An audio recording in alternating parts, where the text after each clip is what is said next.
കുറച്ചു നേരം കൂടെ കിടന്ന് എന്താ കുഴപ്പം? ഭയങ്കര കുഴപ്പമാ. പിശുക്കനാ നന്ദേട്ടൻ. 6 പിശുക്കൻ. മറ്റുള്ളവർ സ്നേഹിക്കണം, തിരിച്ചു തരില്ല. 1000 തന്നാ തിരിച്ചു തരണത് 10. എനിക്കിപ്പോ അത്ര സൗകര്യമേ. അപ്പൊ എന്റെ തോന്നല് ശരിയല്ലേ? എന്റെ സുമ, നീ നിന്നിട്ടേ നമുക്ക് ആ പല്ലവി ഒന്നുകൂടെ നോക്കാം. എനിക്ക് വയ്യ. എനിക്കറിയാം, കടമ കാണിച്ചതല്ലേ. അല്ലാതെ ശരിക്കും ഇഷ്ടമുണ്ടായിട്ടൊന്നും അല്ല എന്നെ കെട്ടിയത്.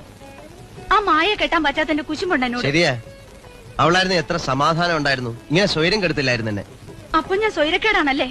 എന്ന് കെട്ടിക്കോ അവളെ. ഞാൻ എവിടെയെങ്കിലും പോയി ചത്തോളാം. നീ പോയി ചാവ്, എനിക്കൊരു ചുക്കുമില്ല. ഞാൻ നല്ലൊരു മാവ് വെട്ടി അങ്ങ് ദഹിപ്പിക്കും. പിറ്റേന്ന് തന്നെ മായെ അല്ലെങ്കിൽ അതിനേക്കാൾ നല്ലൊരു പെണ്ണിനെ വേറെ കെട്ടിക്കൊണ്ടിരും. എന്നിട്ട് ഞങ്ങള് സുഖമായിട്ട് ജീവിക്കും. അമ്പടാ, ആശ മനസ്സിലിരിക്കുള്ളൂ.